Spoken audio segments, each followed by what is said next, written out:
Je m'appelle Nelly Tchelamutaï, je suis juriste, congolaise de père et de mère bien entendu. Je suis aussi agrégée en langue française. J'ai écrit des livres, donc je suis écrivaine et je suis aussi l'initiatrice du concours féminin d'éloquence, une initiative que j'ai eue pour former la jeune fille en éloquence, pour lui donner la parole. Et c'est une initiative qui en est déjà à sa 3e édition. J'ai grandi dans une famille unie. Je suis la seconde dans une famille de 7 enfants. Nous sommes 3 garçons et 3 filles. Et moi, je suis la seconde, j'ai un grand frère. Ma famille, c'est une famille unie, épanouie, avec des parents aimants, des frères et sœurs formidables. J'ai eu vraiment la chance de grandir dans une très belle famille.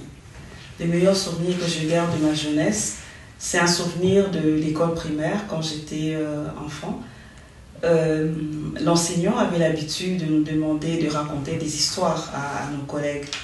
Et moi, j'étais terrifiée par le regard de mes collègues. Je n'arrivais pas à raconter les histoires. Et pourtant, j'en connaissais puisque ma mère me racontait beaucoup d'histoires. Et donc, l'enseignant qui était très patient me disait « Tchéla, retourne-toi et raconte l'histoire ». Et donc, je racontais l'histoire, les dos tournés à mes collègues de classe. Et c'est grâce à cette patience de cet enseignant que j'ai pu surmonter ma timidité. Et aujourd'hui, je suis l'initiatrice du concours féminin d'éloquence qui en est à sa 3e édition, donc j'en suis vraiment fière. Je dois d'abord souligner qu'on m'a confié des responsabilités très tôt. Étant l'aînée des filles dans ma famille, j'ai dû m'occuper de mes sœurs, de mes frères et sœurs bien entendu.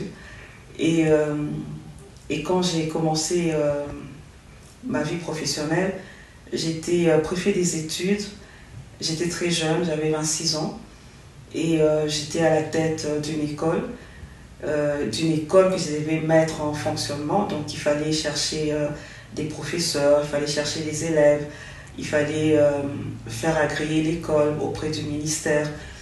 Et toutes ces responsabilités, je pense que ça m'a vraiment fait grandir très tôt. Alors cette idée vient du fait que je suis persuadée que les idées et les expériences que nous avons accumulées tout au long de notre vie, ce sont des choses qu'il faut transmettre en fait, ce n'est pas des choses qui nous appartiennent. Voilà pourquoi j'aime bien transmettre mes expériences, j'aime baliser le chemin des autres. Mon expérience en tant que préfet des études et professeur de français, c'est que j'étais très jeune à la tête des personnes qui étaient beaucoup plus âgées que moi. Et là, j'ai dû apprendre le management et le leadership.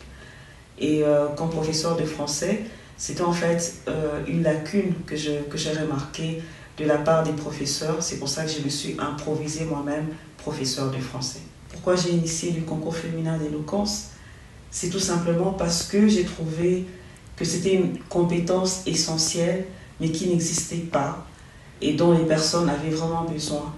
Donc au lieu d'en faire bénéficier seulement à mes élèves, j'en ai fait un concours pour que la plupart de jeunes filles puissent en bénéficier. Comment je définis la réussite? Je la définis comme étant l'accomplissement de la mission pour laquelle on a été créé. J'aime bien considérer que nous ne sommes ni une pierre, ni une plante, encore moins un animal. Et donc si nous sommes des êtres humains, ça veut dire que nous avons une mission à accomplir sur ces terres. Et donc pour moi, réussir, c'est accomplir la mission pour laquelle on a été créé. Pour terminer, je voudrais remercier Afi Crécy pour l'invitation qu'elle m'a adressée. Et je vous remercie aussi à vous tous qui avez suivi cet entretien. Je vous dis merci et à très bientôt.